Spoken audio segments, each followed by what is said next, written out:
and providing political support to them, providing them with rear bases located in some neighbouring countries, in violation of all international rules. Ladies and gentlemen, though it may seem far away, the war in Ukraine and terrorism in the Sahel are connected. Let us remind you that following the terrorist attack against the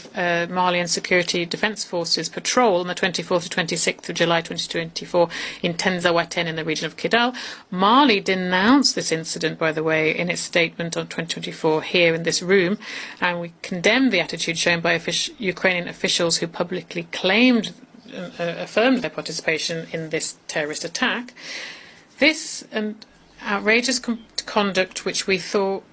was simply that the Ukrainian officials unfortunately confused the international stage with a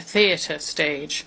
1 year later, the situation has worsened, and the Ukrainian regime has become one of the main suppliers of kamikaze drones to terrorist groups around the world. In this context, some Western states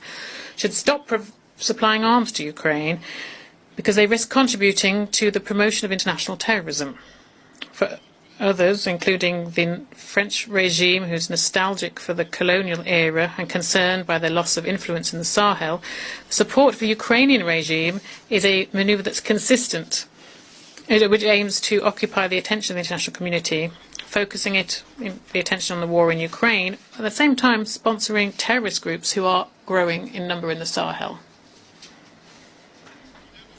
Loyal as we are to the principles of the United Nations Charter, on the 15th of August 2022, Mali seized the Security Council to ask for a meeting of the Council so that my country could provide irrefutable proof of France's support for terrorist activities. So far,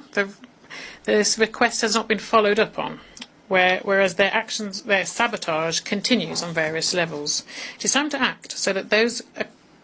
responsible for this violence be identified and brought to justice, and resolutions be translated into concrete commitments, and the Sahelian spell should be safe once and for all, and the resources of the Sahel should benefit the people of the Sahel. International institutions, the UN chiefly, were created after the Second World War to protect people against violence and destruction and silent genocides. It is high time that the global conscience wakes up, and that international organisations take their share of the responsibility and provide a real response to the distress cries of oppressed people who are clamouring for their sovereignty. The Alliance of Sahel States reiterates its commitment to cooperate with all states, regional